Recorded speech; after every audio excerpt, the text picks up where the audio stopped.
Welcome back to the Weird and the Wonderful with Strange Bones. And as we get going, we are carrying on from yesterday's live with talking about the kind of things carried by monster hunters.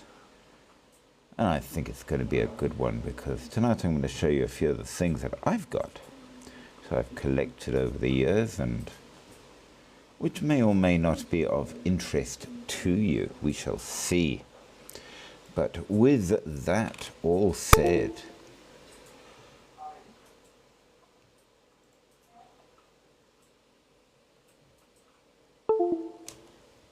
hopefully we shall have a few of you guys joining in and doing all of the comments and more, which I think will be a particularly nice one. So we're going to check out a couple of invites and get the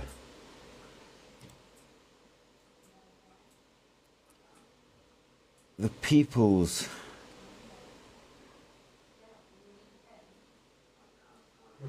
added on for tonight. So I hope you're all doing great. I'm going to remind everybody of the rules which we have.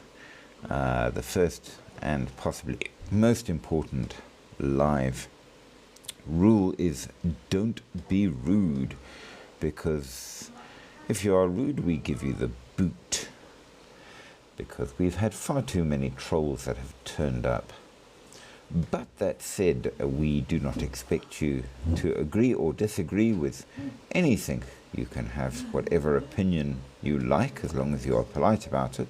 And we do encourage, of course, lots and lots of comments. Comments help the algorithm, and we do approve of it. Along with all of that, we also are going to invite you to send lots of likes. Likes are important. Share, subscribe, do all of the things that help everything go. And welcome to you, to Lawrence, and to Times New Roman. Yay. I hope you're all in a fine and fabulous form and had a great Christmas.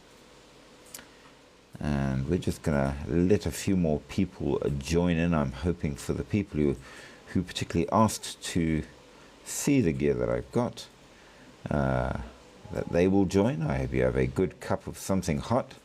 It's definitely weird weather at the moment. It's edging between way too hot and way too cold. It seems that the weather itself can't decide what it is wanting to be. But Peter van Niekerk, welcome. Good to see you. I hope you're all doing very, very well. So yeah, make sure you engage all of the relevant algorithms to make it work. And remember that giving likes is absolutely free. DJ Storm, hey, and Don, how's it? Karabo, welcome. Don, did you have a good Christmas? I hope you enjoyed yourselves and did well. And all of that said, so we've been talking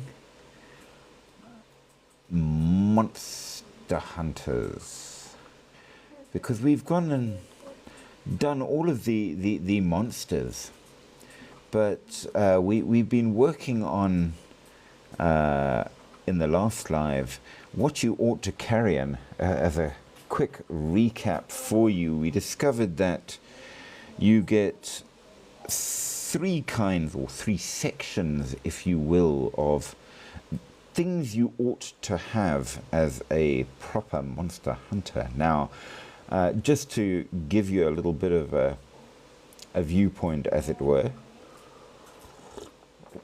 Cheers, Gia.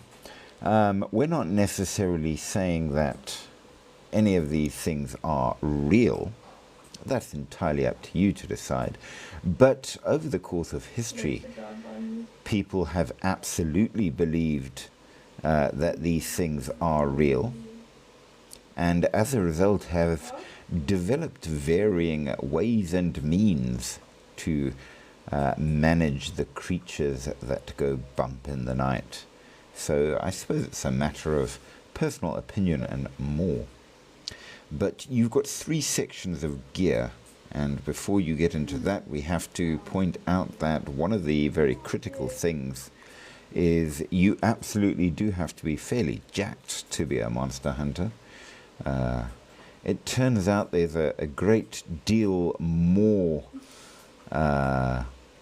physical activity than you might think involved in all of that. So you absolutely do have to be pretty fit. Spooky, are you in fine form? Yeah, I'm good. I'm glad to hear it. So I thought tonight we would do a bit of a show and tell, as it were, seeing as the last live you showed some of the cool stuff you've got. So hopefully what I've got will fit to a proper Monster Hunter's kit. I don't know if it will. We shall see. But I remind everybody that amongst other things you have to have your physical, your alchemical and your holy. And then of course your additional, which includes your medical, your armor and your travel gear. Now I'm not going to bother with all the travel gear because that would be large and bulky and all the rest of it, and well, medical's medical. But certainly in terms of the others, I've got a few things you might find interesting. I don't know where Mickey is. Hopefully she does join. Depends, I suppose.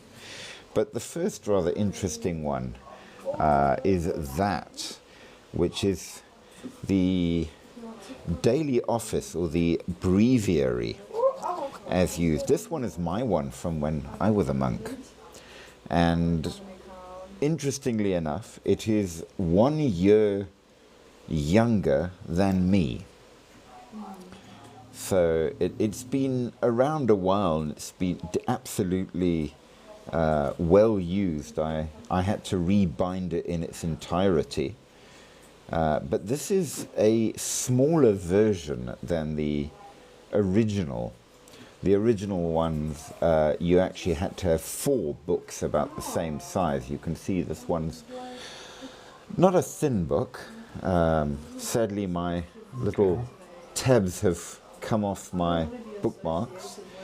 But this one is in English, which is absolutely a major bonus, as you can imagine. And it contains your morning, midday, evening, and night prayers for a monk. They're used by all religious, which is pretty cool. And they come with various addendums as well, just to show you what's in there. I have a fair selection. So within them you usually have various, what they call a holy card. So it just does not want to show, does it? There we go. They're usually little prayer cards or similar. And then little additional prayers and things you would add to go along with. For the different times of year and what have you. I have a couple of the additional, oops, they really don't like focusing, additional prayer cards, which are used at different times of years. And interestingly enough, I discovered an old postcard, which I was going to send to a friend of mine that I knew for many, many, many years, and he died before I could send it, which is kind of sad. And it still sits in the back of my breviary. But along with all of that, one thing which I noticed in the last kit, which wasn't explained very well. On the very front of this, you can see there's a little metal ring. And what that is actually a ring rosary.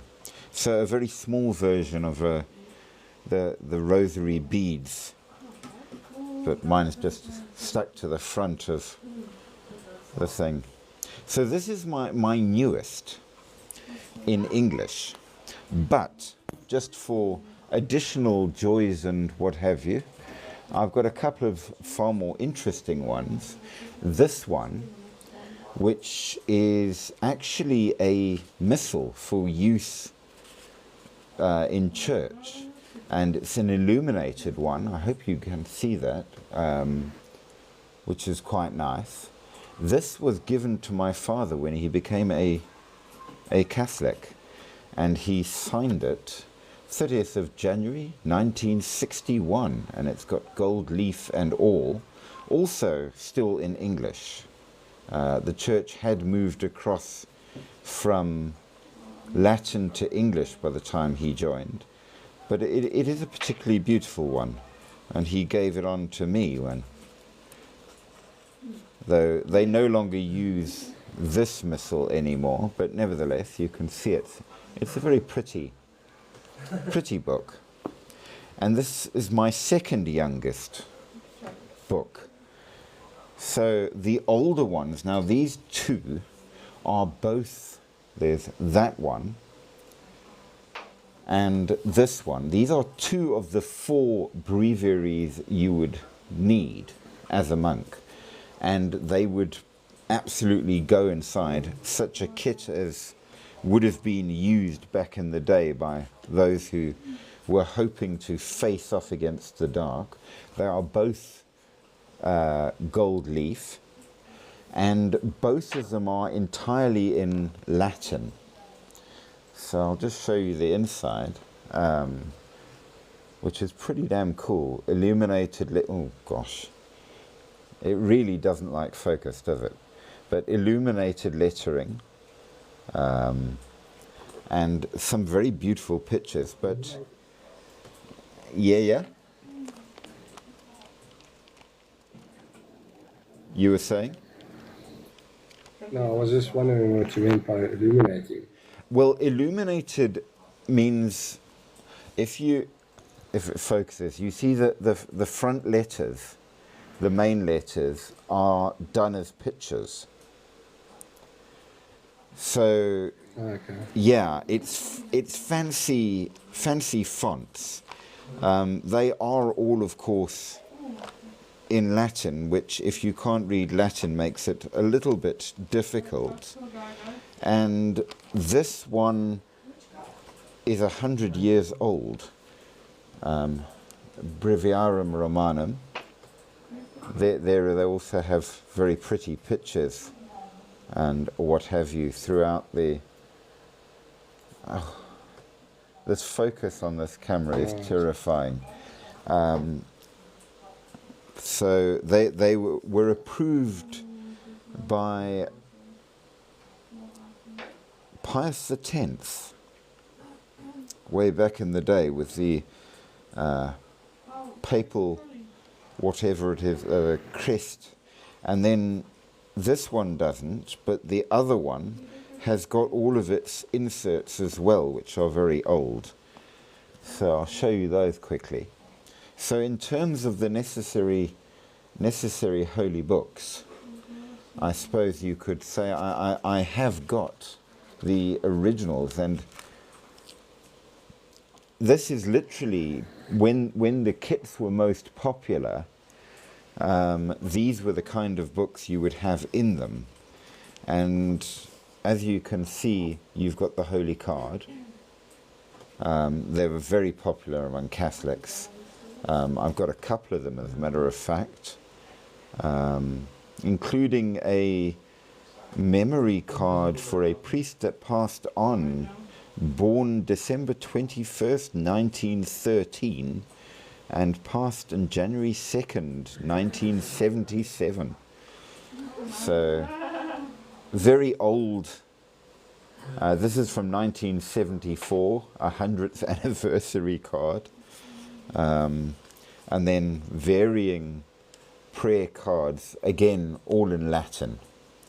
So yeah, these ones are the real deal, and I have to be really quite careful with them because they absolutely are getting rather delicate. There's another holy card. And you would find a number of these cards. Oops. It's reversible, so Mary on the one side and Jesus on the other. You would find them absolutely in varying kits as forms of prayer and what have you. I've even got a very, very small clipping from a newspaper of a sailor who was killed in World War II. That obviously was important to one of the owners, because you find that these breviaries are passed on and given to the next person. So I probably shouldn't have taken it with me when I left the church. But seeing as they're no longer in use, I did. And then on the spine, it actually says there, Book 1 in Latin, Tomus Prior, and Breviarius Romanum. So yeah, that is leather bound and all the rest of it. It's a particularly beautiful little book, if you can read Latin, but no longer in use.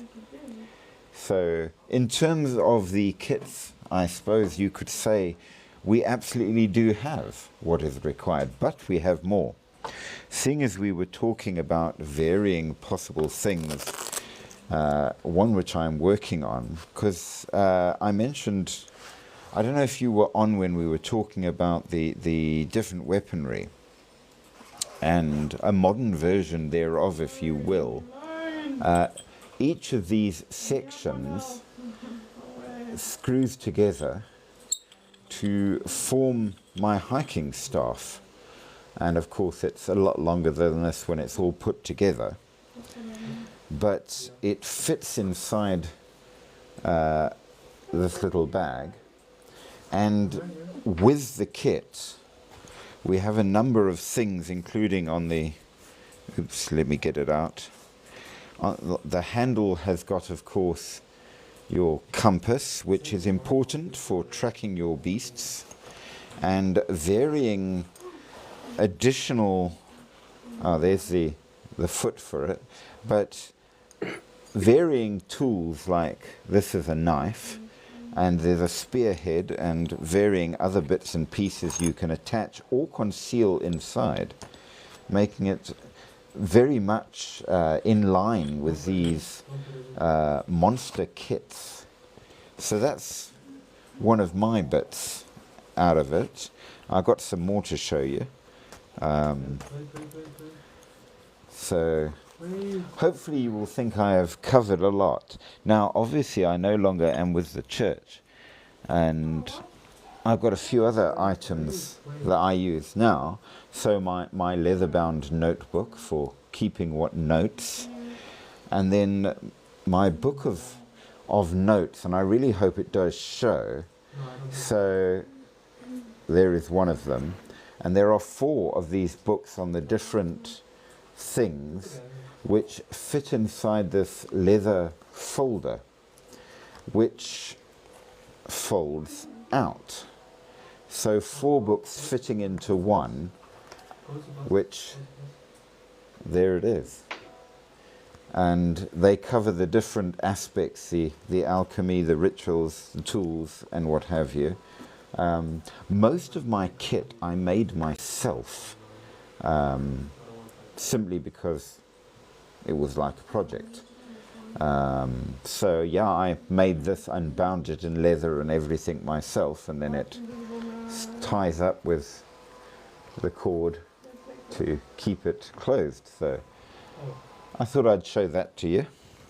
Then the other thing, of course, is the necessary weaponry, which is probably more to your style.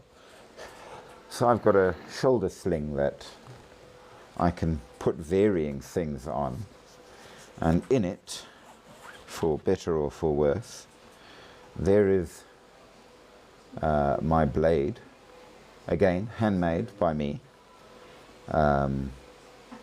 made from aircraft steel, as a matter of fact. It's an odd shaped, based on the Scramasac, so the sharp edge is here, and then this is blunt, and it's got a striking pommel. Did you make that complete then? Yeah, from scratch. With So you melted some iron? no, I cut down the metal. So not from actual scratch. I want to one day. This sheath which goes with it, because of the sharpness of the edge, is actually sewn together with copper wire, and riveted as well, just to keep it safe. Because it is very sharp. And then I just decorate it as suited me. And then the other thing, which I think is also fairly cool, I need to make a proper sheath for it. It's just got a... But it's a cutting knife, not a stabbing one. Oh no, you can stab with it. It's pointy enough. And then Oh, okay. I've got my short sword, which I cut down from I know. a longer thing. I didn't make this one, but again, suitably sharp. It does need a bit of oil, but it works very nicely. And of course, the two fit in the shoulder sheath, which has got molly attachments for all kinds of other things if I want to add. So a suitable gear set. Then I do have a whole ton of other things which hopefully you will find interesting. And I found that I ended up going along and getting a picnic backpack, because the front portion of it's got all these amazing separations that you can fit all sorts of stuff in, as well as a waterproof back part for whatever other things, food, water, whatever I want to carry along with me. So a fair selection of stuff. And in it I have a number of things that, because I've made things myself and cobbled it together, so that's just a cloth bag with a zip top. I've got a couple of them. Obviously fire starters, and matches, waterproof, stormproof and all the rest for while you're out doing your hunting and what have you. We did say that fire was important, did we not? I've got my water filter for while you're out there. A selection of charms that clip on, and with it a small torch just in case. So I've got that going for me. I do have a larger one which I actually have somewhere else at the moment because, well, I use it. But yeah, so I've got those going. Set of gloves, as you can imagine, a small fishing and trapping kit just for additional foods. There's another of one of my expandable bags. I find these things to be so useful. It's just a little drawstring backpack, but it folds up so small that whenever you're gathering necessary extras, I've got the kids in the room. If you hear screaming in the background, they're playing a horror game, and apparently not doing so well. Obviously your required lighter, which needs gas. Salt. I use these for a modern kind of vial. Basically what it is, it's a Coke bottle before it's been blown up. So it's completely waterproof, and they're a good size. This one's filled with coarse salt, but I've got several of them, and all the different herbs and things will go in those. I see Mickey's having a medicated evening. So no problem at all, Mickey. You're welcome to join or not as suits you. Goof or not, we love having you around. So thank you for joining us regardless. So yeah, better than glass, because these things are virtually indestructible, which means that if they're rattling around in a bag, you're not going to end up with something, because remember, things like wolfsbane are poisonous. You don't really want to fill your bag with something that is a contact toxin because the bottle broke. So yeah, I find these work way better when checking around hauntings and what have you. And I find that some of the salt I want is fine and some of it I want to be coarse, so I carry both types.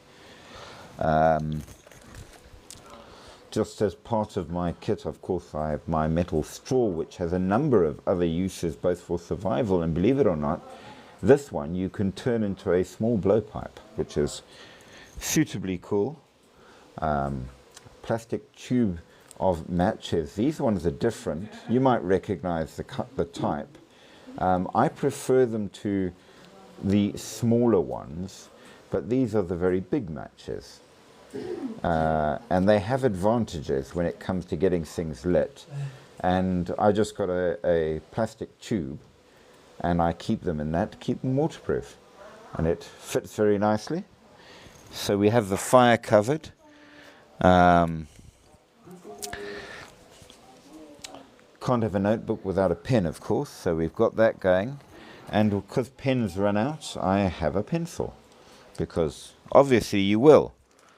The other minor things, I always carry zip ties and safety pins and stuff for whatever, spare notepad, Ziploc bags for the modern monster hunter for carrying whatever you might need, and all the rest of that. As you can imagine, it's very important.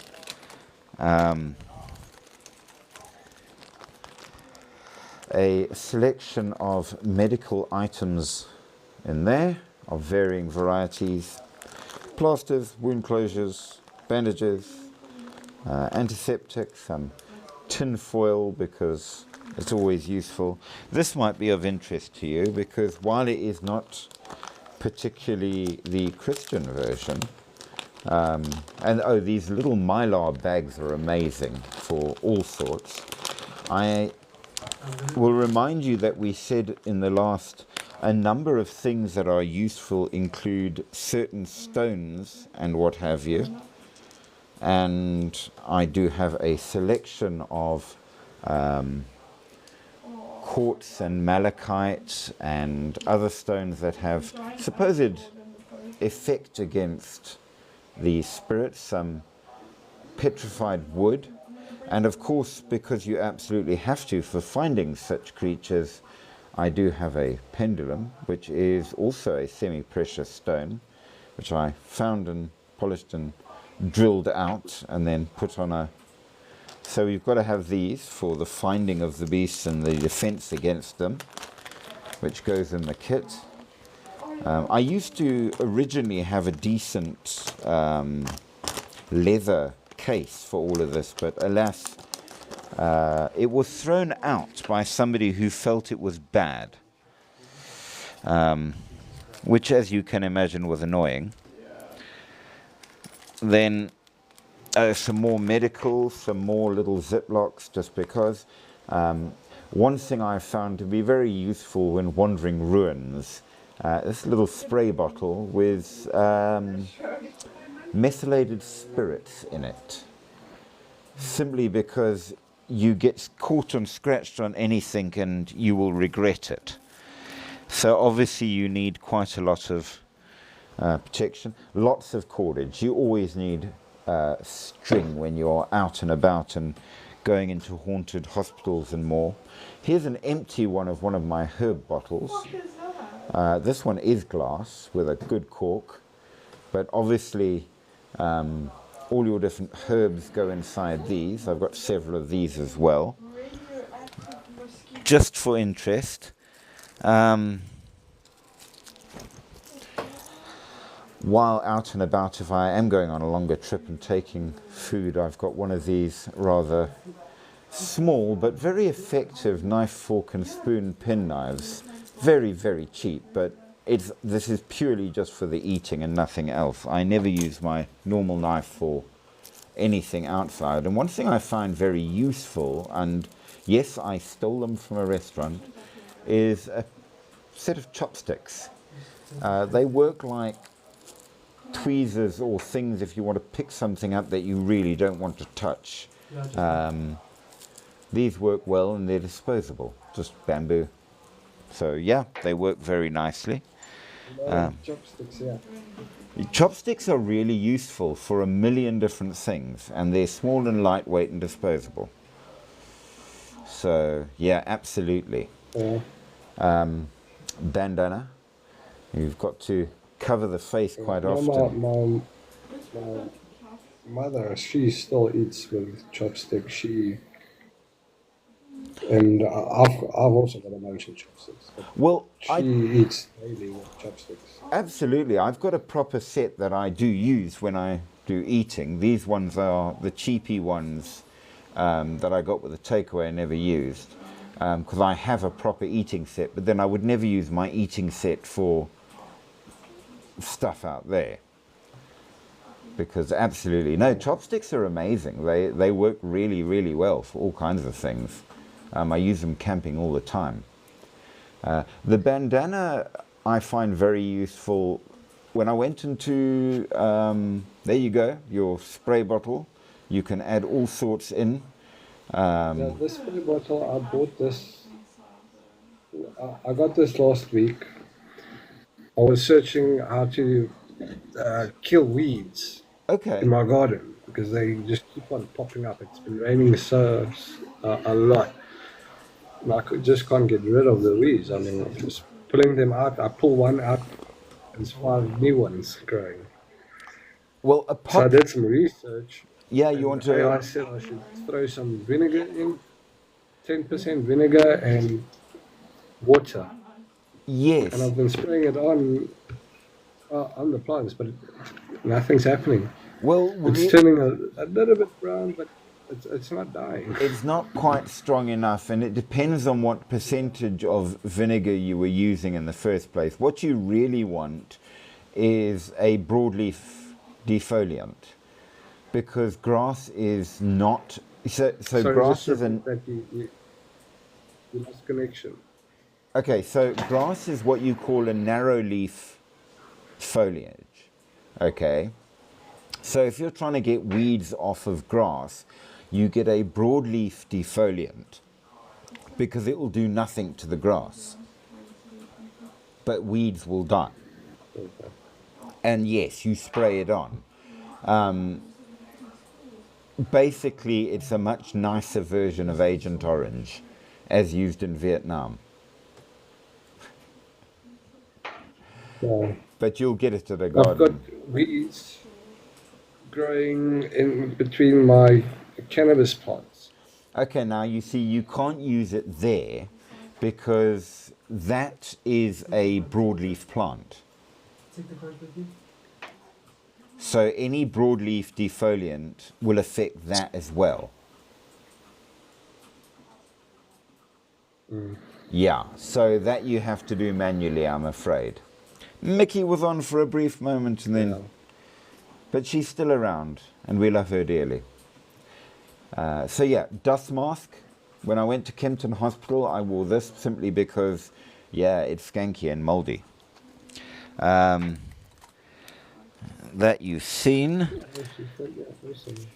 You're awesome. She's awesome. She is awesome.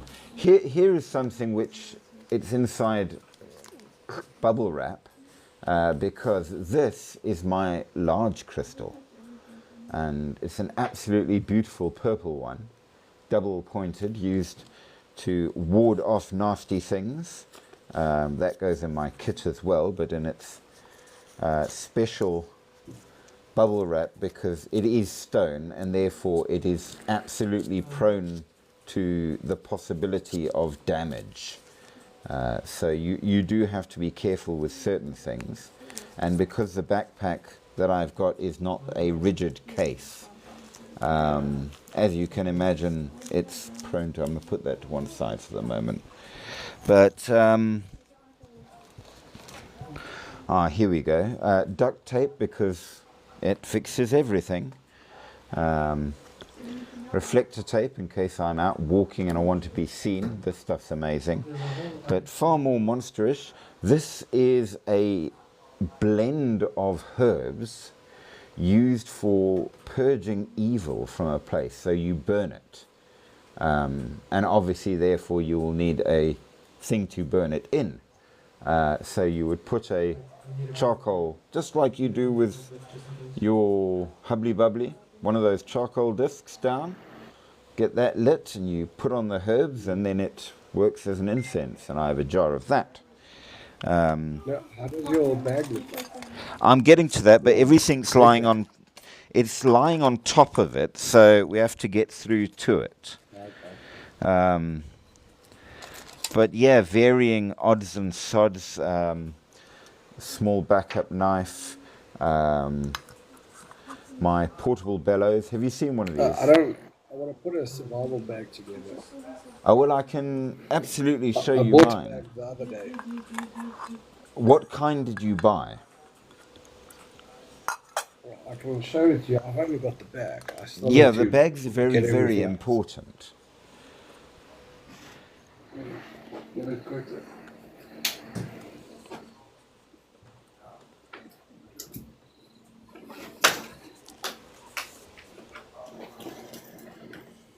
So, of course, in It's terms... got bags everywhere, bag, and then more bags, and bags. That's quite important, because It's got organization straps. matters. More straps. Yeah, those things are for attaching stuff to the outside, like your blanket and what have you. Plugging myself shamelessly, of course, if you go on the Bare Bones channel, I go through the entirety of what you will need in such a kit. If you want to get ideas. But so, I yeah. didn't get any attachments, but it's got straps where Yes. you can strap something on. Straps work, straps matter, they do what they are meant to. Did I just drop something? I think I did. Oh, I did. There it is. So, yeah, absolutely. No, I can tell you a whole lot of stuff that you will need there. Now, I showed you the incense. Now, along with, I have a small metal pot I can boil water in to mix for herbs and things, which has a metal plate that goes on top that I can put the charcoal on to burn the incense, and the two fit together quite nicely. I did not make this, but it's a copper-bottomed one, and nesting in it goes my mortar and pestle, which I made from scratch myself. The mortar is actually a coconut shell, which has been scored on the inside to make it rough for grinding herbs. And then the pestle is a piece of shaped wood that I put a leather handle on. So yeah, I've got my own homemade pestle and mortar, which goes in for mixing the necessary alchemical things. So we got that going. Then, because after all, you've got to have such things in such a kit, I have a set of genuine bone rune stones. These are the Nordic Elder Futhark. So yeah, I've got those, and they are made from real bone. I say again? No, just you said bones. Okay. Yeah, no, my gear, my runes, and in fact certain other things are made from real bone, which is what they're supposed to be made of. So I've got that going for you. I also carry with me, besides 10 million lighters and extra fire starting kits and what have you, because it's necessary. For some reason I have 2 in this kit. Wire saws, those flexible wire saws, and these ones are actually decent quality ones and can cut metal too. And then of course because you can't have a survival bag without one, ferrocerium rod with striker, which I like this one because it all fits together into a single little clip with a ring on that can clip to my bag. And then just because a micro fishing kit, which is on the handle of a very small knife and has a press out set of hooks and arrow tip and varying other things. It was cool, more than anything. But yeah, that sits inside. We said, of course, you absolutely do have to have a mirror. So in terms of that, my mirror is made of plastic. It's just less breakable. But I do want to try and get one of those ones that's in a case and then get a proper silver-backed mirror to put in it, because that's what you've got to have. And then a small multi-tool that folds out with a pair of pliers and things, because you never know, you may need to do things. We're almost down to the bag. Something which is not often added in, I'm just going through all the extra little tiny bits, more bags, because Ziploc bags, you know. My metal notebook, and pen, which fits together and has got you can refill it. And then a measuring tape, which for measuring the size of footprints and what have you, and discovering what sort of creature you might be dealing with and how big it might be. So we got that going. Whoopsie, I'm throwing that away. Thread, just on a little spindle. A very small horsehair brush for brushing up whatever might need collecting evidence and stuff. I have, of course, got my compass, which you are required to have to navigate and what have you. This is an interesting one. This is a bottle of boundary sand. So sand for marking boundaries to create a circle of protection or to protect windows and stuff. There's a very high salt content along with the sand. I suppose it's the instead of using salt, but it's fine, and it goes in this bottle, which looks cool. So we have that going. Okay. It's your mirror. What do you use your mirror for? Well, if it's a very old one, of course, it's going to be used to check if someone's a vampire. But then it does have to be the old-style silver-backed one. Modern ones won't work. So I need to get one of those, but they're hard to come by. You should get a magnifying glass. I do have one. It's just currently in my EDC because I was out with it. Another brush, just because I like these. These are construction pencils, and they're triangular, so they don't roll away, and they're thicker. And you can use them to write all kinds of different sigils and things. I do have chalk somewhere. I've got this is fine salt in a smaller vial, just for additional.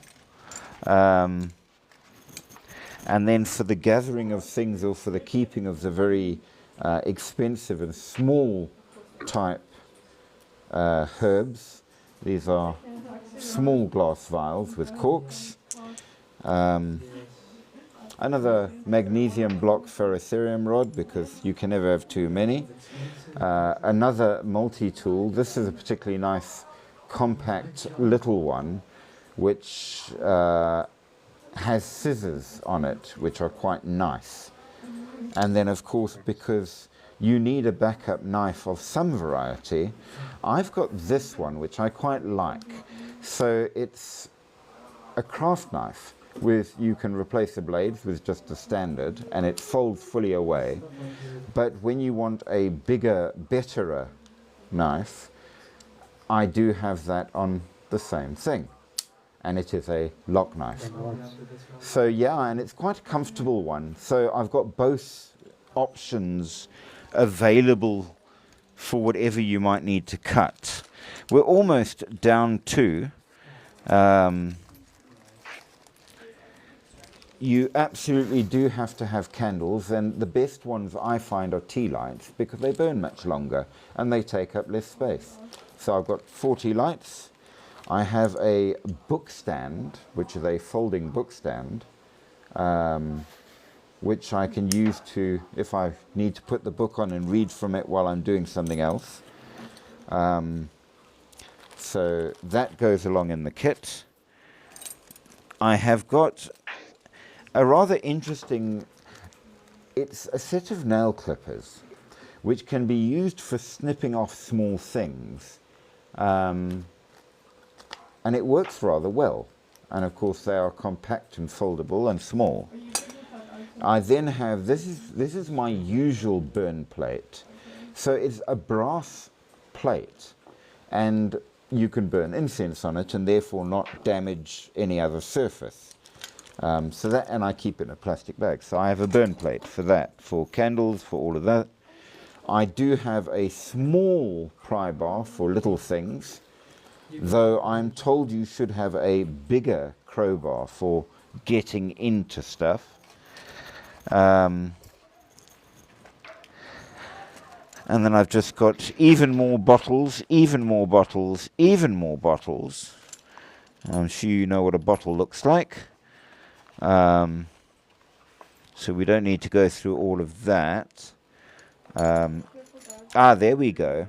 This is a silver-backed mirror, but it's glass, and I need to make a case for it. So this one would work. But it needs a case because it's obviously delicate and will break. And then I have a backup knife, which is a gardening knife. Folding and very sharp, very, very nice, very basic. And then last but not least, seeing as that was what you wanted to actually see, and I will show you why I chose it, because I think my reasoning was pretty good. So it's about a 30-litre backpack. In the main compartment, it's just a giant, cavernous, waterproof, and in fact, thermal regulated portion. So if I put cold things in, they will stay cold. If I put hot things in, they will stay hot. But I can keep all whatever food or whatever, all things I want to keep waterproof. Then in the second main compartment, which I rather enjoy, I'll have to do it sideways, I've got an absolute ton of organization because it was originally meant as a picnic backpack. So I've got all these little slots for putting in all the bottles. I've got varying pockets and things to add in whatever. So it makes for a really good kit bag for one of these things. And then of course on the front you've got yet another pocket for quick access stuff like your torch or whatever else. So in terms of a bag for a monster hunting kit, it's particularly good and can contain everything well organized, which I rather enjoy. So that, by and large, is my kit. I don't know, what do you think? Have I covered all the bases, or am I missing something? Do you think I would last against the creatures of the night?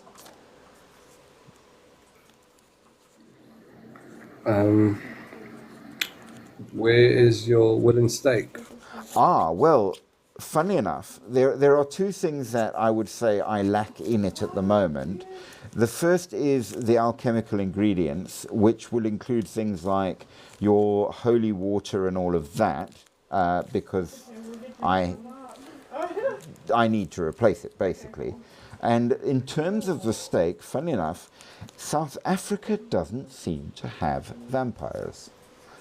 So I've never felt the need to include the mallet and stake. Though if I were to ever to go to the northern regions where vampires become common, I would obviously have to add that in.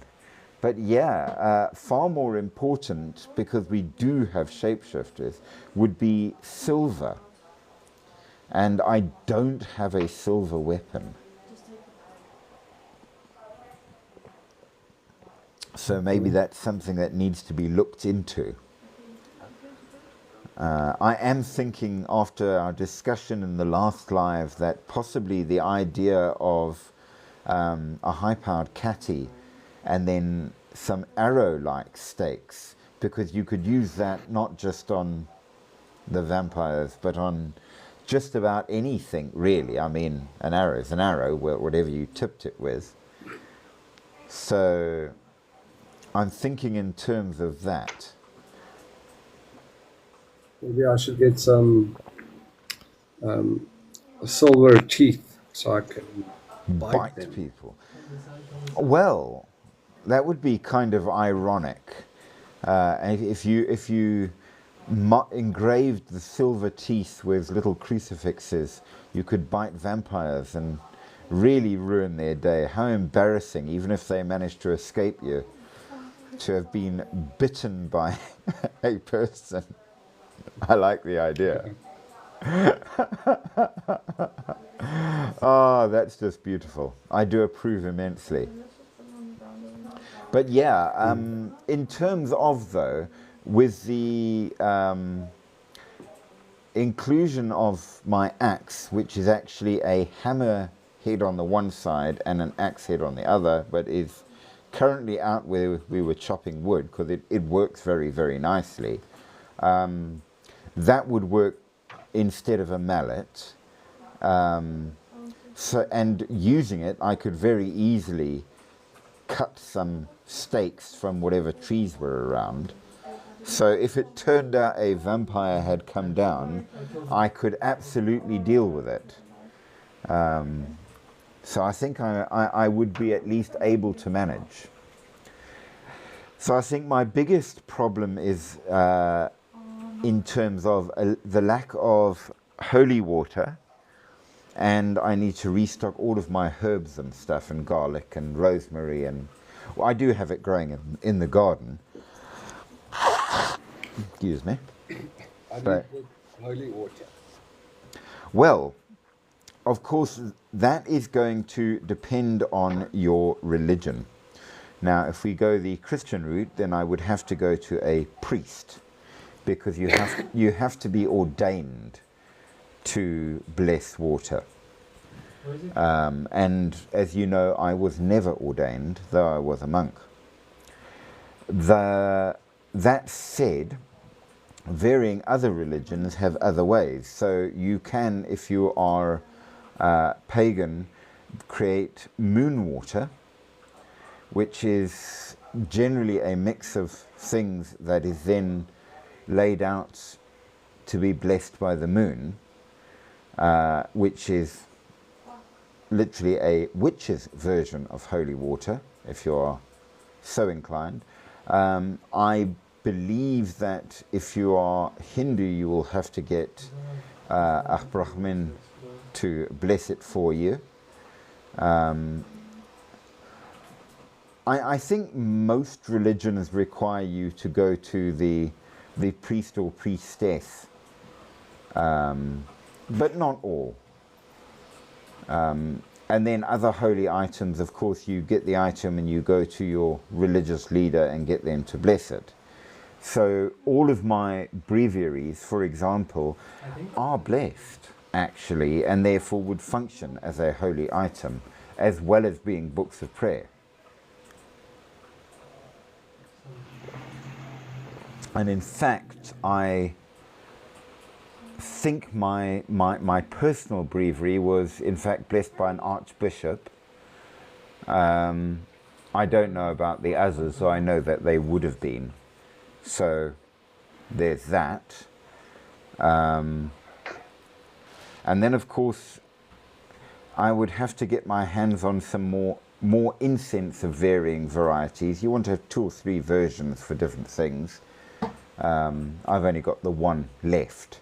The other ones are really nice, and I used them for a cleansing of a house, so they're gone.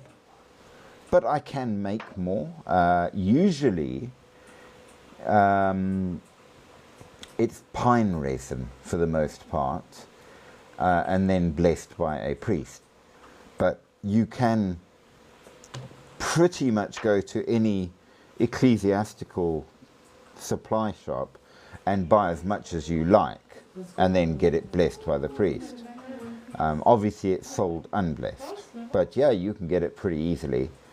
And there are, at least where I live, I can think of about 10 houses that not only would have incense available, but would have priests who could bless it for you.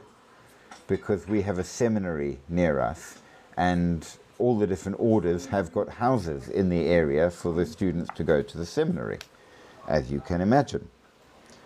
So, on hand, we have quite a lot of priests in this area, which is quite interesting. And I know a great many of them. They've been friends for many years, from back when, because I studied at the college locally as well, back in my day. So there you are. It is all possible. So yeah, I don't know what else I might miss. Jacob, are you How are good? you? Good, sir. Good, my friend. Awesome. Yes, I want to ask you a question Yes. because I lost my sister now this year and that because if I go, because I got still that feeling when I'm going to the cemetery, it's like a spirit is still there with me. How is that possible? How can it be in that?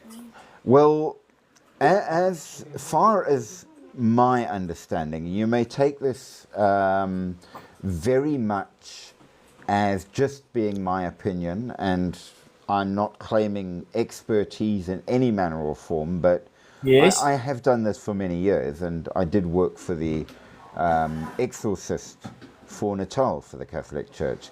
And in my experience, in general, you will get a ghost remaining behind if they feel they have not completed or feel the need to protect.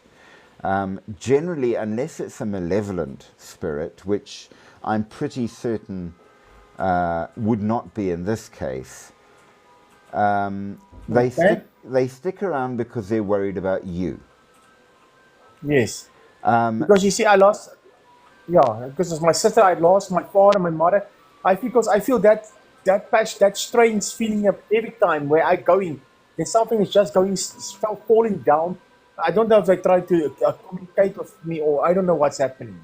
Well, the correct way to deal with it, which most people don't, because they go, oh my God, it's a ghost, boo, eek, and run away, and then immediately go on the offensive. Given that it's your sister, simply tell her that you're okay and that Yes. you're fine, and it's okay for her to move on. And Okay. 99% of the time, that reassurance is enough. Now, the fact that you have lost your parents as well, Yeah. she's probably worried about you, and is therefore Yes. not moving on purely because she's concerned, are you okay? So Yes, and she's got children. there you She's are. got a children. She's got a children and a husband, but it's difficult because my children is taking it very hard. But I'm taking the hardest because it's my only sister I got. You feel if somebody's Absolutely. gone, is gone. And usually what I find helps as well to do a remembrance day. And the reason I would say Yes. that is it's a time to tell her, thanks, shot, it's okay, you can go. But it's also good for you. And you basically do a remembrance where you celebrate all that she was. And that's good for you as well, your own mental health and your ability to Okay. tell, for in your own heart to say, you know, goodbye in a way that you're in charge of. You know, because when All she right. went, you obviously weren't ready for it or you hadn't planned it or anything. So No. obviously, yeah. So to be able to do it in a way that is of your time, your choosing, where you're able to do it properly, it's very good for you. So it solves Yes. two problems. It will help you greatly, and if you get some of the family together, you can talk about, remember, and you know, gone but not forgotten kind of thing is very, very important. I Nice. remember a very, very wise old priest once said to me when I was in training, he said, remember, funerals are not for the dead. Funerals are for the living. Yeah. There is a reason for that. We, as the living, need to be able to let them go. And Yes. they feel it. So for them to move on, we must also let them go. Okay. And it's good for us in that regard. So by and large, and weird as it is, I mean, we're talking about monster hunting kits, and ghosts do fall into that category. 99% of any ghost you encounter is not a danger or a threat. All right. They're just people and they just want to move on. On the very, very rare occasion that you encounter a bad one, it's usually something very specific. So, Yes. like one of the most famous poltergeist activities happened in Alcatraz. And the person in question, when he was alive, was a homicidal maniac and a serial killer. So clearly not a good person when alive. So you got a malevolent ghost out of him because he was a very, very bad person. In contrast, the average person when they pass on they're just people. They're nice. There's nothing wrong with them. They're not, they're not going to manifest as a bad spirit. But they may manifest as a spirit for a short while until we allow them to know that they can move on, that they're done. Their business is finished here. It's time to go on to a good place. Yes. And that's really it. I mean, in my personal experience, I have encountered a good 50, 60 ghosts. Out of that, two were bad, and they were both in places that I knew they were bad going in. I went to see. So, I mean, I knew that there was a bad spirit there. Yeah. Whereas all the other ones were just folks, Yes. And that's the thing. Very, very few people ever do become a spirit or a ghost, as we would call it. But those that do, 99% of them are just people, same as. And as she was in life, so she is in death. And that's fine. It's a good thing. How many ghosts did you find at that hospital that you said, that abandoned hospital? Well, when I went to Kempton Park Hospital, remember that a lot of weird stuff went down there. So there was quite a selection. There were the children, but they were just children. I'm gonna be with you now again. I'm just gonna take a call quickly. I'll All be with you good, no now. problem. Yeah. So the children were just children. They're fine. There were a number of ordinary ghosts that were just around. They were ex-patients.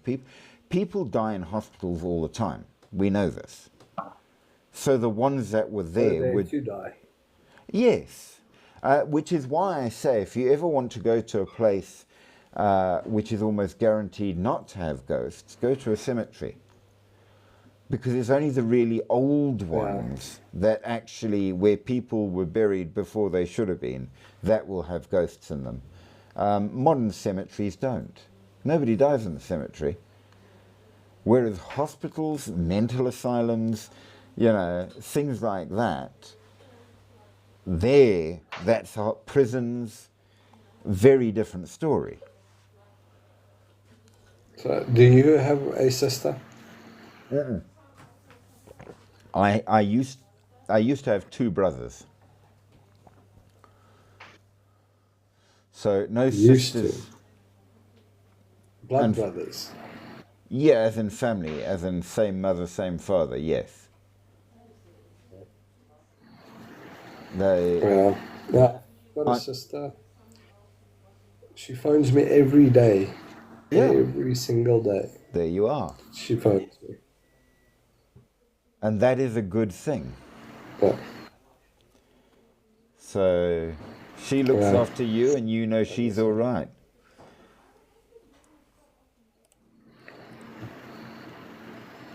Yeah. And that's the bottom line. But yeah, I had a bit of a weird family. So my older brother ran off on his own mission and he's deceased. Both my parents are deceased. I suppose, I'm 55. Good God, I'm 55. Do you know that? So yeah, Why? I feel very old. I didn't say anything. When you mentioned when your father signed a book or something, then Yes. I guessed your age, and then I was correct. You are 55. Yeah, 55 years old. That book is 54 years old, that missal. It was printed Yeah. when I was 1. So, yeah, so obviously both my parents are no longer with us. And then I had a younger brother who I've no idea. He buggered off to Canada and he was an odd one. I've no idea what's happened to him. He wanted his own I do life. have another sister, Okay. but she's awful. Yeah. Awful. Well, you can't always choose your family. Oh. So it is what it is, I suppose. She even found the cops on me one day, Yeah, I could see that happening. and they did. They did arrest me, but let me go immediately. Well, then they probably realized Yeah. that, yeah. Yeah, when I worked with the security company, I went to all the different scenes, as you can imagine. And I can tell you for nothing, I saw quite a lot of cases where it was family members that called the cops on other family members and then. Yeah, and it's normally those ones that phone the cops. So the wrong, the ones that's in the wrong. Absolutely. Well, I know she was. And usually there was alcohol involved in copious amounts, just because, and then they got into an argument and it escalated, and next thing you know. Yeah. So yeah, I know how that goes. And her husband is even worse. But Well, they're out of my life now. there They you go. moved to, I think, Durban. Well, then you are saved, and that is what counts. As I say, I have no family left at all. I obviously do have cousins and things overseas, I suppose. I don't know any of them. Yeah, I've also got some cousins, which I don't know, from I my father's side. the problem was my father was very much a lower class blue collar person, and my mother was quite high class, and the families were like, you will not marry, you will not, and they did. And then they decided that they were going to get a job in Africa, which was insane. I mean, you'll be dead in a week if you go there, but they went anyway. So most of the family simply turned around and said, well, you do not exist anymore. So I never knew any of them. I met 4 of my cousins in total. 2 aunts and 1 uncle and my grandmother and grandfather. That's it on the one side. On my mother's side, I never met any of them. None. They wouldn't have anything to do with us. So no names, no contact details. Oh, I know who they are. My aunt is an actress in Hollywood on the one side, quite famous in her day. But again, no interest in talking to me. And yeah, no, in terms of the rest of them, well, my grandmother is obviously passed on now, and the other ones, yeah, they've gone their own ways. So I don't know where they are. I don't know what happened. We never kept. I was young when I met them, and because of the family feuds going on, we never kept in contact. So, you know, by the time I was old enough for it to be a thing, it was too late. Yeah, I think I was like 6 years old Yeah, when I met my cousins. so was I I. never saw them again. Six, and I last saw them when I was 8. So, not recent, No. but yeah, whatever. I have good friends that rank far more important to me than family ever would. So, I will make my own family, and it will be a good one. So, yeah. Huge thanks to Mickey Mew, who sent us a kind gift there. I do appreciate that greatly. So, yeah. And for the rest of you, come on, guys, whack a heart. We have 6 likes. Good Lord. And all of you sitting there in the chat not commenting. Shame for you. Shame, shame, shame. Nevertheless, so in terms of your ghost hunting and monster hunting, I do tend to be old school. That was you, wasn't it, Spooky? What? The likes. Is it not? Yeah, My- I'm hitting the like button. Yes, I thought it was. The other people sit there and they won't comment, they won't, but I see them in the background and I wonder, they're just sitting there. The strangest thing. Listening but never alike. But there you go. In terms of the ghost and monster hunting type stuff, I mean, I've told you before, whether or not you actually believe it's true, I suppose is another question, but I have seen poltergeists. I have even seen a demon turn up at an exorcism, which didn't work. So there you go. And more ghosts than I can count. So plenty.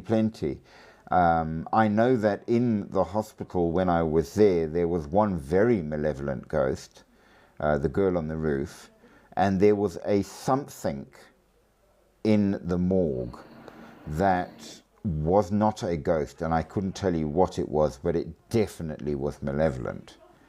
And I did not stick around too much for that, because as you can imagine, that was pretty harsh. So make of it what you will. There are, I think, less weird things out there than people like to put out in movies, but more weird things out there than those who don't like to believe in them will admit to. Does that make sense? Most ghosts are temporary. And when they realize what sort of the situation, they pick up and move on. I've met a number at accident scenes that I've been to that were just there and then faded before the scene was completely wrapped up. So obviously still in shock while they're still figuring out, hey, I'm actually dead. That I've seen.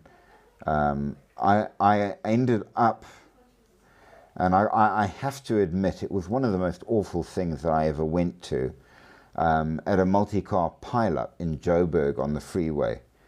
And there were several that had passed on, including some kiddies, which was really not pleasant at all, as you can imagine. And one or two of the people that I saw wandering around, looking quite bewildered, after a little bit they simply faded away into nothingness, which sort of tells you what happened and what they were. So yeah, and some stick around. Some have to be told that they need to go. They don't really realize what's happening. Some stick around because they're worried about the living. And I suspect Jacobus's sister is doing exactly that. It's usually the case with close family, that they'll stick around. Can they talk? Well, to be able to interact, sit down and have a conversation. To be able to interact requires a lot more energy for it to happen spontaneously. So I would say most of the time, no. But if you're into such things, there are ways to facilitate it. Obviously, some people will tell you you shouldn't do that. So Ouija boards are one. Nowadays, you've got the electronic version. You can download an app on your phone, which allows them to communicate. You can do it via pendulums and things like that as well. So there are quite a lot of ways that you could communicate if they are strong enough to do so. But remember, of course, that while you might not be able to hear them, they can hear you, which means that, like in his case, just saying to her, thanks, I'm okay, it's all right, you know, will help her move on. You know, give her the reassurance, and of course it will be very good for him to also be able to get that separation, if you will. So it works for both the living and the dead. Funerals are, as I say, not for those who have died, they're for the living. And that's a very important rule. Can I ask you something? Yes. Recent stories about Ghana. About what? Ghana, Oh, yes. they're in West Africa. There's a war going on there. There's a guy there. Well, there's a guy there. He's quite famous now because God spoke to him. I heard something about that. Okay, well, you obviously know more than I do, because I just heard a vague mention of it. So what did God say? God told him there's going to be a flood on the 25th of December. Well, you know, the problem with that is it proves that God's a liar. Because in the Bible, on the 25th, he said he got another vision.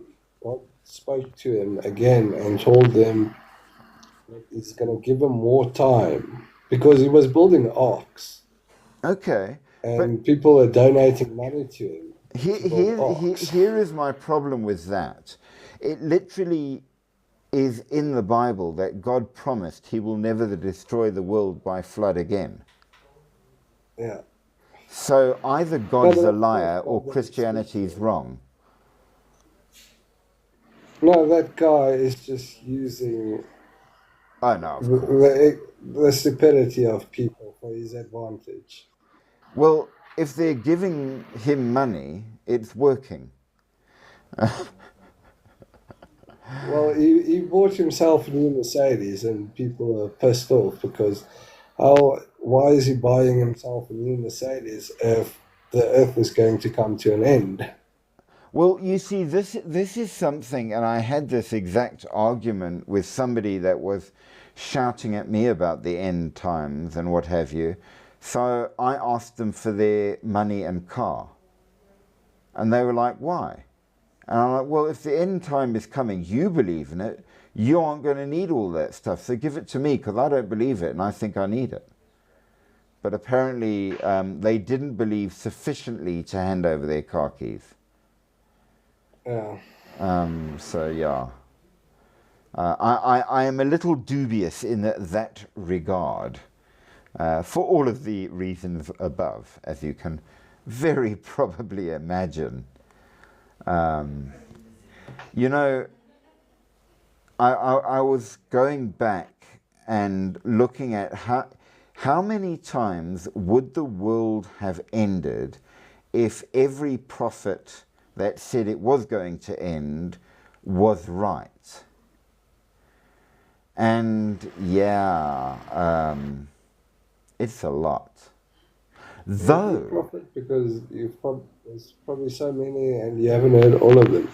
Exactly. So even of the ones that I found in research, dear Lord, the world has gone many, many, many times. Though I did come across a very interesting thing. Because you know that the Aztecs work in cycles, right? And we have passed the end of the last cycle. The world was supposed to end. But apparently, when they did the translation-y thing of it, it doesn't mean the world ends, as in everything gets destroyed. What they mean in the Aztec version is that there's a major shift that will reroute humanity in a totally different way. So whereas at a time we lived in our village and you had 2 chickens and a veggie patch and that was the world you knew, there was a time where cities became built. And that was a total shift for humanity. The old way did end. And when things became far more global, the old way did end. So that would be a shift. And if you look at when it was supposed to have happened this time around, it was around then that we started to develop AI. And humanity is shifting yet again. So maybe the Aztecs were right. And it's them we should be listening to. I don't know.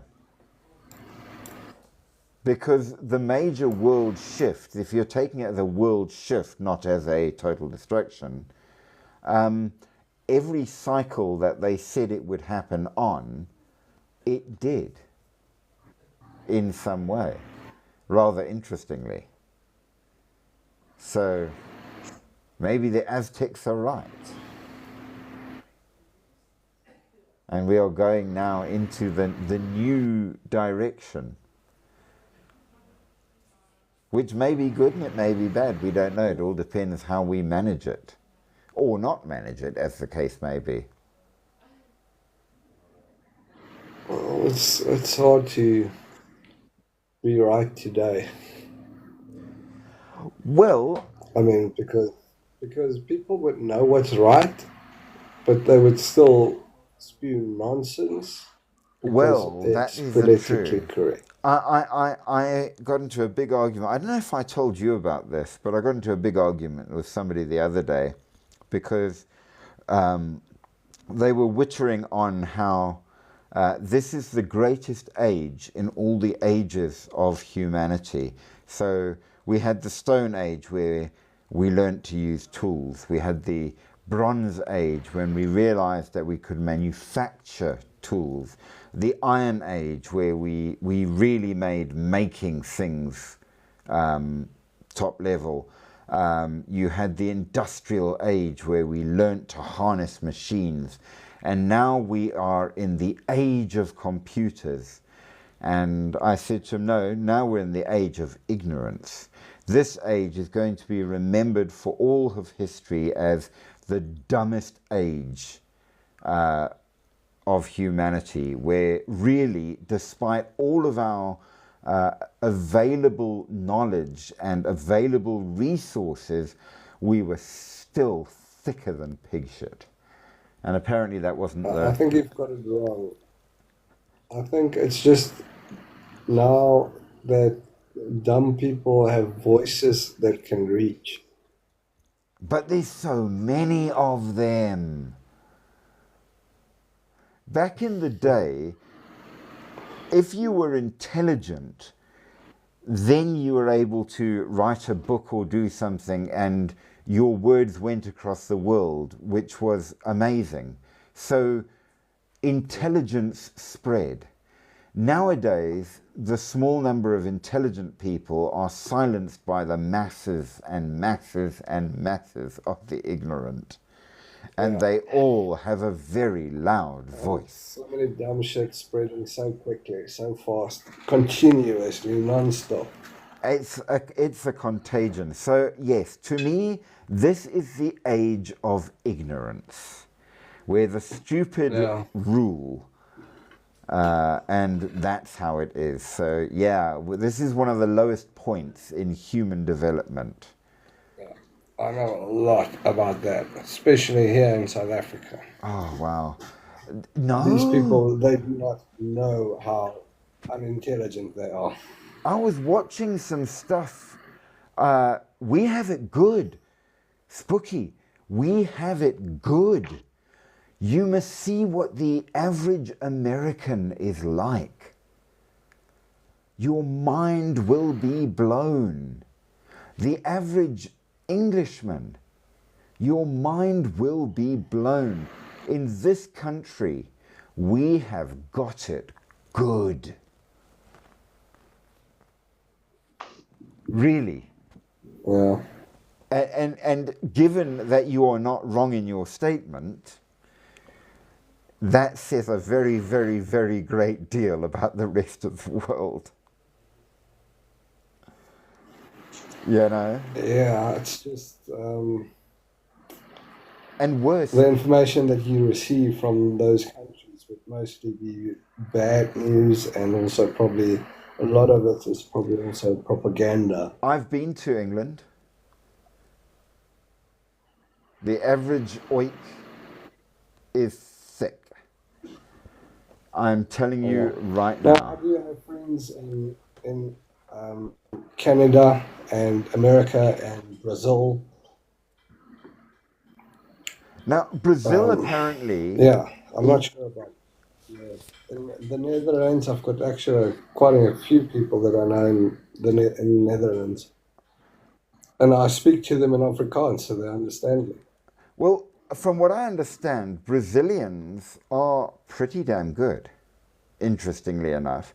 And I believe that in terms of the Danish cultures and the Dutch and that lot, they're also pretty damn good comparatively.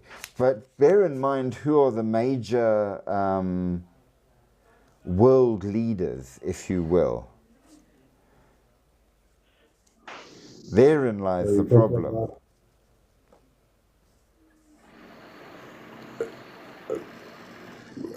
are you talking about people, Well, world leaders, as in the countries.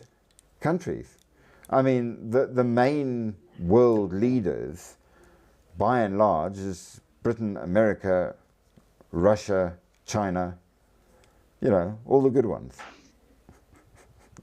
Well, countries with firepower. But, well, what makes power in the modern day? The economy. Right. Who's got the money? You know, not us. I mean, Holland's the great. US and China. I mean, Holland is great. They're doing good for themselves. But in terms of the world, they don't really get involved. Which is probably wise. Lots of other countries also depend on other countries for protection. They can't really protect themselves. And I mean, really, it is probably a very, very good thing. But at the same time, I'm just throwing it out there. It doesn't help those of us who are in need of backup from some brain cells. So, yeah, it is what it is, insofar as it is.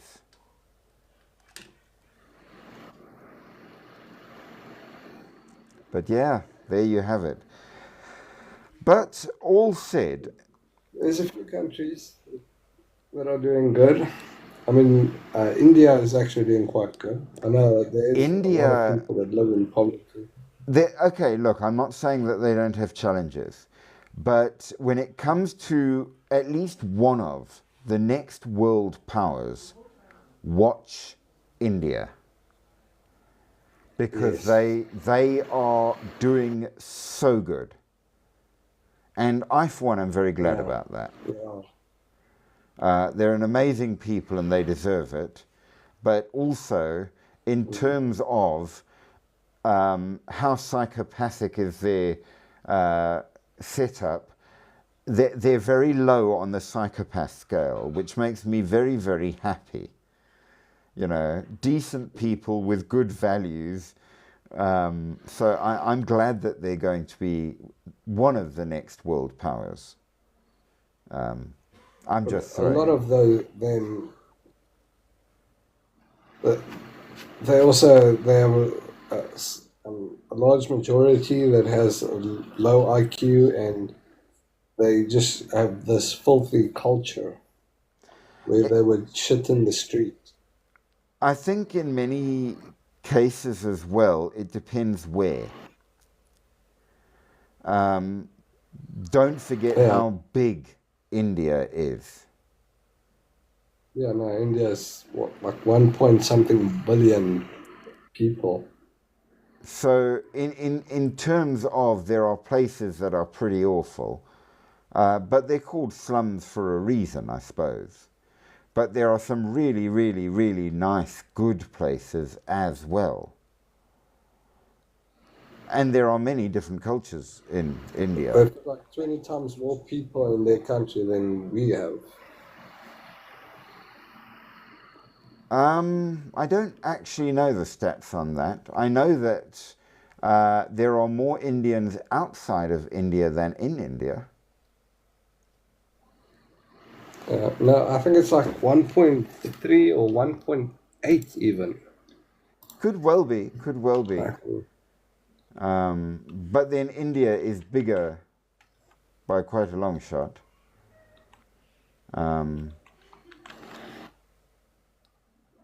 So there's that. Okay, it's 1.46. Yeah, that sounds fair. I'm very happy to believe that. That's a lot of people. Yes. So it's more than 20 times, like 22, 20, 23 times bigger than our population. And if you take into account what I just said, that more Indians live outside of India than in India, that's a lot of Indians. Yeah. So, but it's a very good thing. Go to the white population. White people are like 300 million, 3 to 400 million, but they're also scattered all over the world. That's also true. Though I want to throw a thought to you. Okay, I was contemplating this the other day. we often will talk about, oh, such and such is a European and such is an African. And it strikes me actually that in terms of, there's actually no such thing. There is no such thing as an African, if you think about it. Because what are you talking about? Nigerians are totally different to the Bantu of the Congo, who are totally different to the Nilotic people of Ethiopia, who are totally different to the Khoisan of South Africa. Yeah. They are all African. I said it today to someone. I told them that there's more diversity amongst black people than there are between white people. Absolutely. And I would further point out, you go and tell a Scotsman he's the same as a Greek and he'll punch you in the mouth. Yes, they are both European, so to speak, but really it's a meaningless statement. I mean, it is. And they're not the same. No. So they might have the same skin tone, not the same culture or the accent or... Exactly. So really, and this is something, and I can probably see myself getting into a lot of trouble, but bear in mind, I'm asking the question, I'm not judging. I genuinely don't understand why African Americans call themselves African Americans. Are you African or are you American? Which is it? Because you're talking about two separate continents that have nothing in common. What do you want to be? If you were to say, no, I'm a black American, 100%, I understand that. But if you say you're an African American, to my ears, you're neither. I don't understand it. It makes no sense to me. It's because of racism. It's because black was probably seen as a naughty word, and if you say, hey, it's a black guy, then you're racist or calling out his skin color. So call him African then. But it's very strange to me. It's like, I would never say that I'm an English African. I'm African. I'm South African. I come from South Africa. I have very little in common with my cousins. Yeah, I'm exactly the same. I'm a South African. I'm not a European South African. No. My culture is not the same as the culture that my greater family have in England. I don't understand half of what they get up to. You know, I am very much a South African, and I have more in common with the other cultures in South Africa than I do with my own family.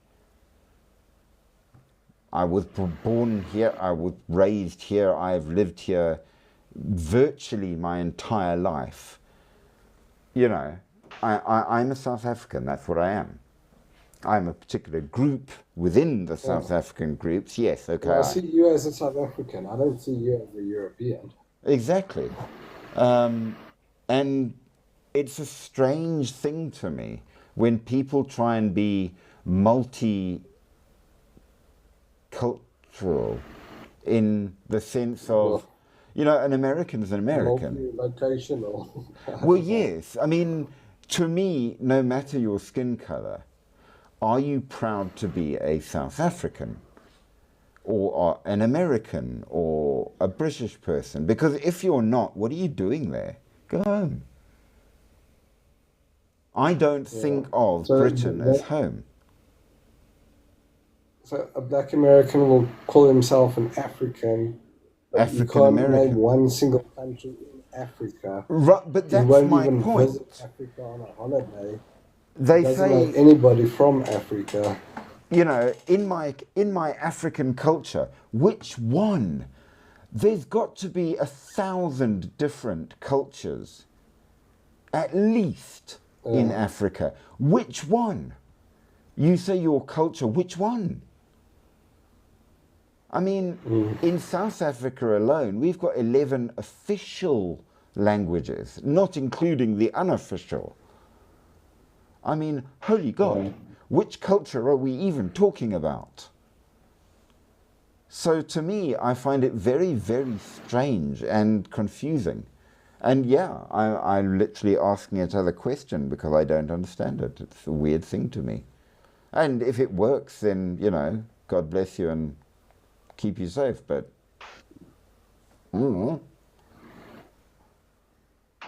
it's a weird thing to me. I don't know.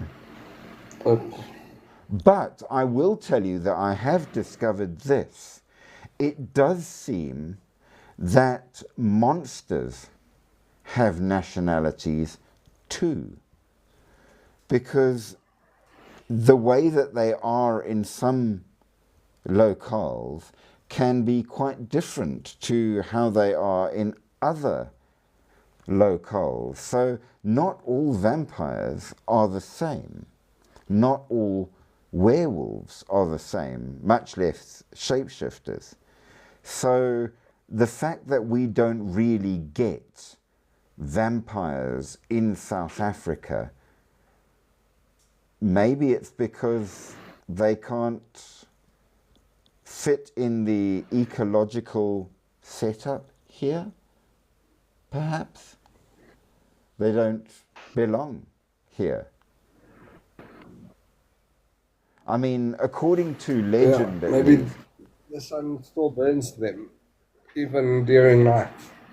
Well, somebody did make a joke and say that it's Toto's fault you can't get vampires here because he blessed the rains down in Africa.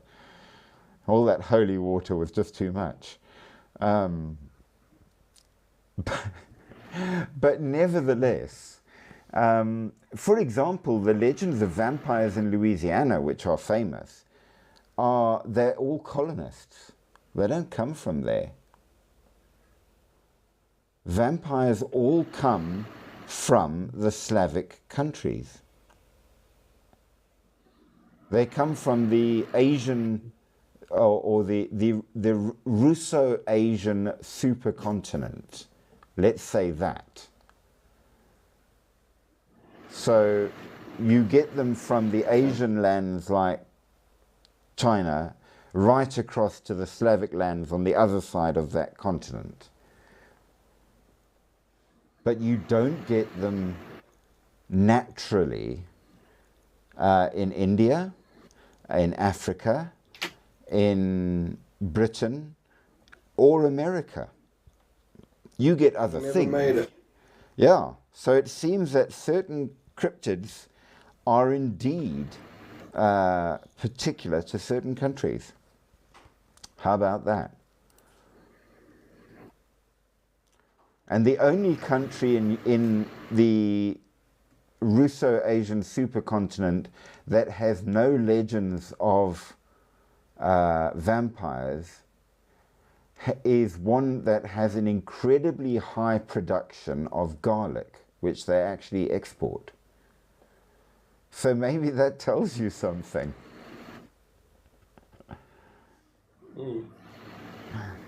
I believe it's Tibet, by the way. You don't get Tibetan vampires. And you would have thought that you would because you get them in China next door. But you don't get them in Tibet. How about that?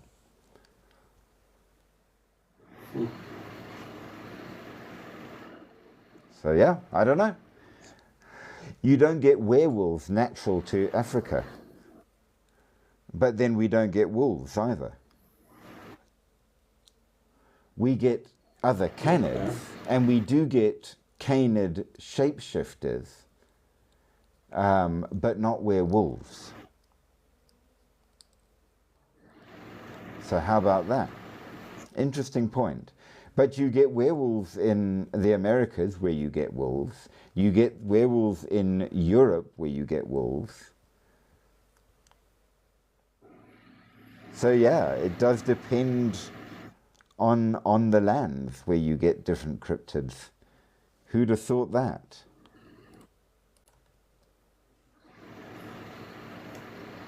What about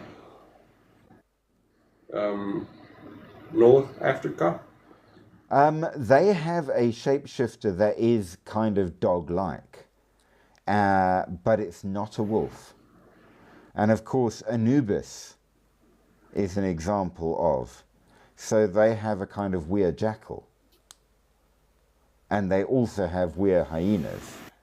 But they don't get werewolves.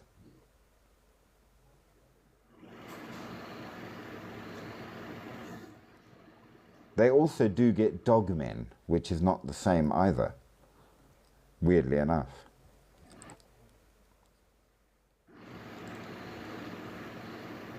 So that, my friend, is the reason why I don't feel the need to carry wooden stakes as part of my monster hunting kit. Because you don't get vampires this far south in Africa at all. Other things, certainly, but not vampires.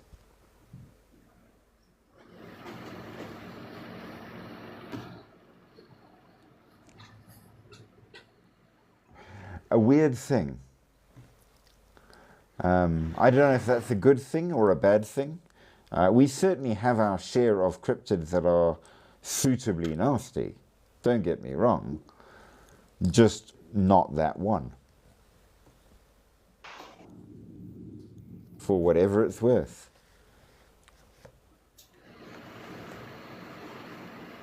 But of course, now the world is a small place and people travel everywhere. So I suppose even cryptids can travel as well. So maybe we do get them now. And I should invest in a couple of good wooden stakes and a mallet. Yeah. Just in case. But yes, there we go. That was all that I had for you. If you are interested, by the way, Spooky, in getting any ideas for your survival kit, I've got my bare bones shorts. They're all under 10 minutes, some of them only about like 5 minutes, where I talk about all the different things to go into a pack and what, so that might give you some good ideas. You can either go with well, I've got my own system that I use, but the favorite one in America at the moment are the 10 Cs. So as long as you cover the 10 Cs, you're good. To start a fire, I want to get a magnifying glass. It's cheap. I don't need gas or flint or anything, but I can only use it during daytime when the sun is out. Well, given the importance of fire, they say that that's one of the things where you should have multiples. So don't get a magnifying lens, rather get a Fresnel lens. They're cheap. You can buy them on Temu. It's basically the size of a credit card and it's flexible plastic, but it is a magnifying lens. And they don't break very easily at all. And you can go and get like 5 for $20. And they're really light. Get a ferrocerium rod as your backup. And then I find either lighter or matches, and you put it into a little tin with a bit of tinder, and it works fantastically. You've got multiple ways that will fulfill all of your requirements, and you're good to go. You saw in my kit here, I've got storm matches, ordinary matches, I've got a couple of lighters, and I've got a ferrocerium rod. And normally my magnifying lens. So I cover everything. Backpack is not your survival one. That's for fighting off monsters. My survival one's in the other room, which has got all of that in. Which is where my magnifying lens is at the moment. Okay. So yeah, I want to get myself a couple of Fresnel lenses. Filter water? Yes, I do. So this is not the best, but it's one of the best. That is a Life Straw. Now you get different brands and what have you. Soya is very, very good. This will filter 20,000 liters, and it will take out not just sediment, but giardia and cryptosporidium as well. So I can literally drink from a dirty puddle through this and get clean water. The downside is the one that... Just boil it first. Well, you don't need to with this. That's the advantage.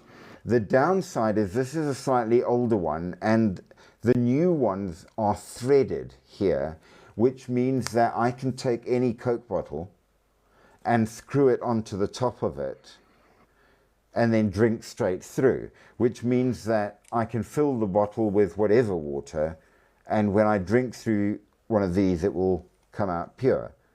Mine is an older one that doesn't have the screw cap. That's the only downside. So I'd have to pour it into a cup and then drink it.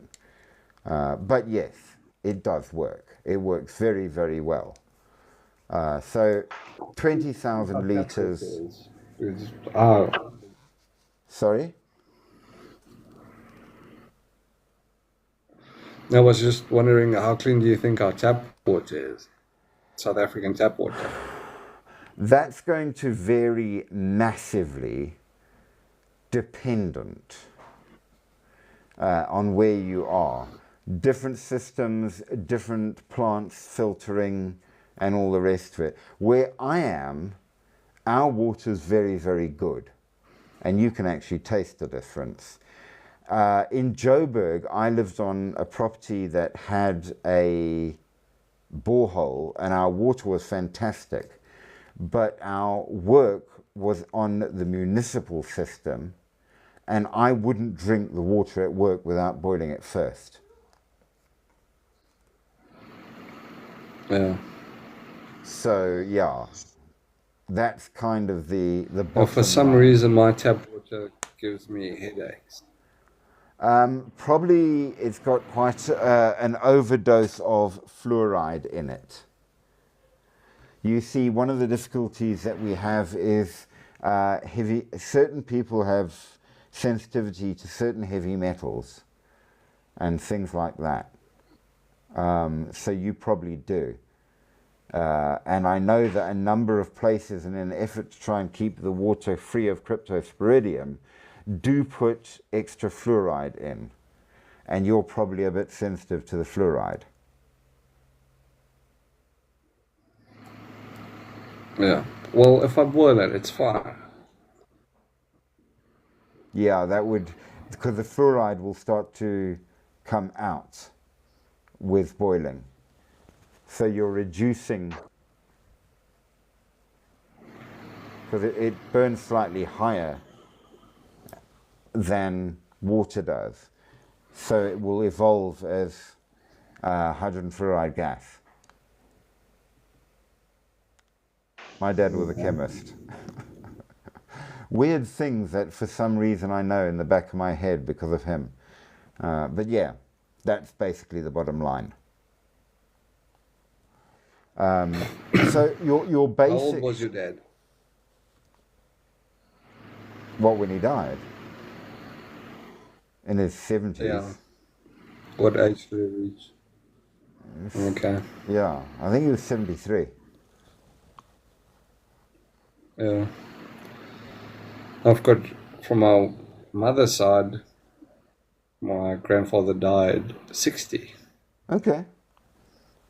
And his wife, my grandmother, died a year before that. So you reckon 60 is going to be your limit? Well, on my father's side, my grandfather lived in his 90s. Oh, there you go. I think late 90s. Yeah. Well, there's a chickie down the road from me that gets her hair cut by my fiance, sometimes, I believe, who apparently mentally is 100%. She is sharp as a tack mentally, and she's just turned 109.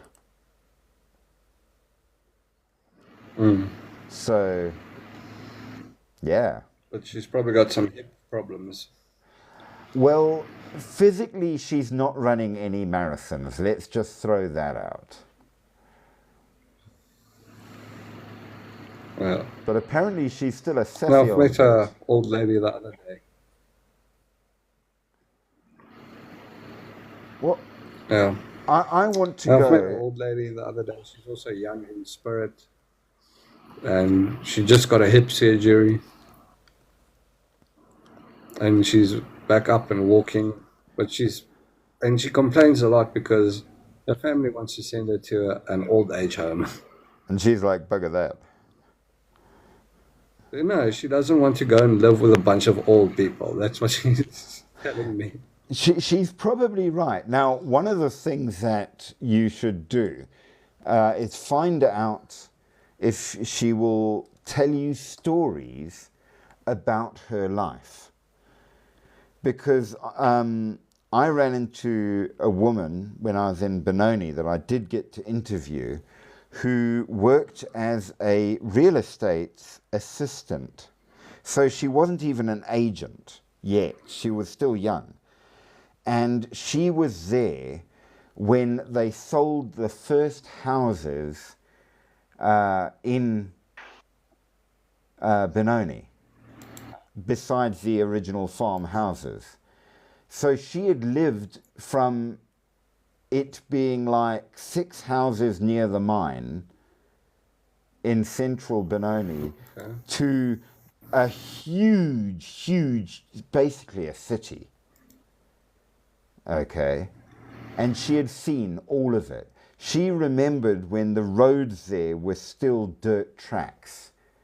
And the stories that she could tell were amazing. And I actually want to arrange to go down and interview this 109-year-old and get her to tell me some of the stories about what it was like living in this area back in the day. Because, I mean, the changes she must have seen, you know, she was alive when the main transport at the hotel in the bottom by Howick Falls was horse-drawn carriage. I mean, just think about that for a moment. And she's still alive. I so badly need to go and talk to her. I mean, the history would be incredible.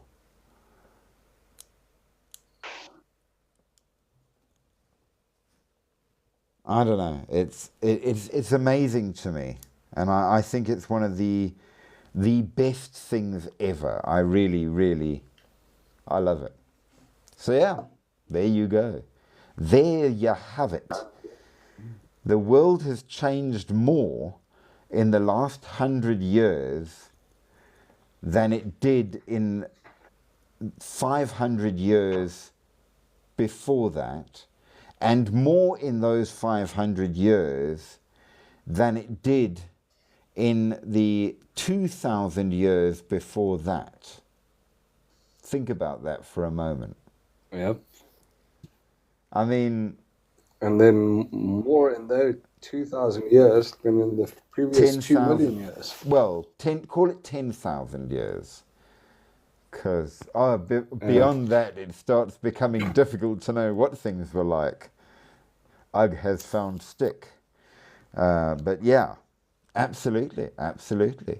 An amazing situation.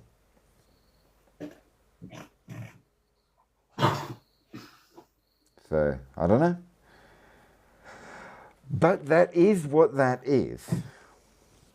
The world does change, and maybe it will stop changing, or maybe it will change so dramatically that we can't change for some time. Maybe there will be an apocalypse, who's to say? But with that said, we have indeed reached the end of tonight's live. It's been truly wonderful. I think poor Mickey passed out. She did say that she had taken her meds and she's been struggling a bit, so she probably just fell asleep. Yeah. Shame. But amazing I also person. need to go to bed. Should be up and running tomorrow. Early. Yeah, we have to stop the holidaying and get back to work, alas, alas. But thank you for joining me on this, and thanks to all those who managed to last long enough. I hope you all had a great evening, and in the new one, we will come up with something else. I don't know what we will do. We will think of something, or maybe we won't. If you have any ideas, let me know. Send it along. If you want something covered, let me know, and we will take it from there. But until then, have an absolutely wonderful evening, and I shall see you tomorrow. Cool. Ciao, ciao, ciao. Cheers. Have a good night.